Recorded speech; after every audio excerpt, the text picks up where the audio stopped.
अस्सलाम वालेकुम everyone. Well, आप जानते हो अल्लाह के सबसे नज़दीक कौन है? अल्लाह के सबसे नज़दीक वो है जिसका कैरेक्टर, जिसका अखलाक बहुत ही आला है।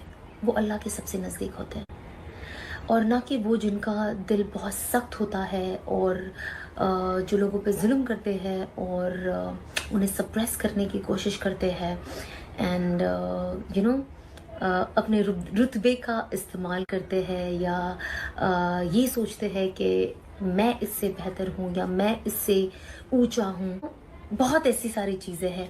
तो हमें ये कोशिश करनी चाहिए कि अगर हमें अपना रिलेशन अल्लाह से मजबूत करना है और अल्लाह से जुड़ाना है कि जब हमें लोग देखें तो उन्हें अल्लाह याद आए, हमें देख के हमारे अंदर वो रिफ्लेक्शन आए, तो हमें कोशिश करनी है कि हमें अपने तकब्बुर को ख़त्म करना है। अपनी नेचर है, जो अपना कैरेक्टर है, उसे और बेटर करना है, क्योंकि जाहिर सी बात है हम जितने अच्छे रहेंगे लोगों के साथ हमें वही अच्छापन वापस मिलेगा। और इट्स नॉट कंपल्सरी कि आपको हमेशा वो वापस मिले, but from the person, from the मखलूक, but at times you might not get what you're giving, but remember that there's one person who is going to give you irrespective। एक ही वो वाहिद ज़ात है जो आपको देख रही है, आपके अच्छे बुरे हर चीज़ पे नज़र रख रही है।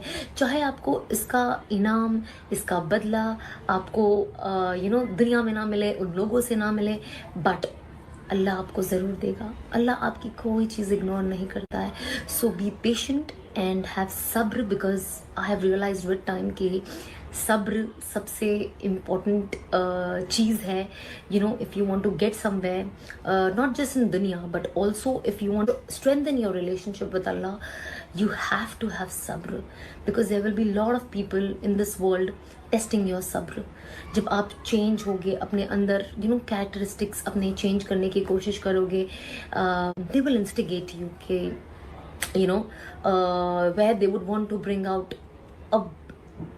a negative version of you, but हमको कोशिश करनी है कि no matter what, हम of course you do get provoked, हम सब provoke होते हैं, but हमें कोशिश करनी है कि हम ने जो फैसला कर लिया है हम उस पे डट के रहे, उसे हिम्मत से पकड़े रहे, उसकी जो कहते हैं ना डोर है उसे टाइट पकड़े रहे और उस रास्ते पे चले जो हमारा गोल है, जो हमारा डेस्टिनेशन है। और जाहिर सी बात है हम जो भी इस दुनिया में करते हैं इट इज़ क्योंकि हम अल्लाह से रिवॉर्ड चाहते हैं, दुनिया और आखिरत दोनों के लिए, नॉट जस्ट दुनिया बट आखिरत आखिरत आखिरत। एंड सबसे पहले आपको रिवॉर्ड जो अल्लाह से चाहिए, हमें कोशिश करना चाहिए कि जो हमारी आखिरत है वो सबसे टॉप प्रायोरिटी पे हो। एंड ऑब्वियसली जब आखिरत आप सोच के चीज़ें करते हो तो अल्लाह दुनिया भी आपको साथ ही साथ दे ही देता है। So this is to all my brothers and sisters out there who are struggling, who are getting provoked and who are getting instigated.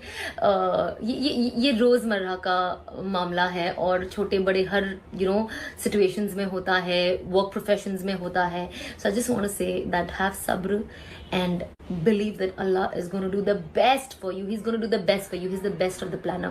कहते हैं ना अल्लाह उस सोल को इतना प्रेशर नहीं करता है जितना वो बर्दाश्त नहीं कर सकता। तो आप ये ना सोचो कि अल्लाह ने मेरे साथ ये क्यों किया, मैं तो ये बर्दाश्त करने की मेरे अंदर हिम्मत नहीं है। तो कुरान की आयत ये कहती है, तो जाहिर सी बात है अगर अल्लाह ये कहते हैं तो अल्लाह तो सच कहते हैं और वहाँ पे कोई कॉन्ट्रडिक्शन नहीं है, वहाँ पे कोई चीज़ नहीं बदलती है। तो बेशक अगर हमारे पे आज कोई भी प्रॉब्लम है, कोई भी मुसीबत है, कोई भी परेशानी है, वी नो कि ये हम बर्दाश्त कर सकते हैं और ये मुसीबत और परेशानी हमें अल्लाह के और नज़दीक ले आती है। तो इससे अच्छी क्या बात हो सकती है कि कोई मसला आपका रिलेशन अल्लाह से और बेहतर कर दे और आपको एक और अच्छा इंसान बना दे और बेहतर इंसान बना दे जो आपने सोचा भी नहीं था कि आपके अंदर वो होगा।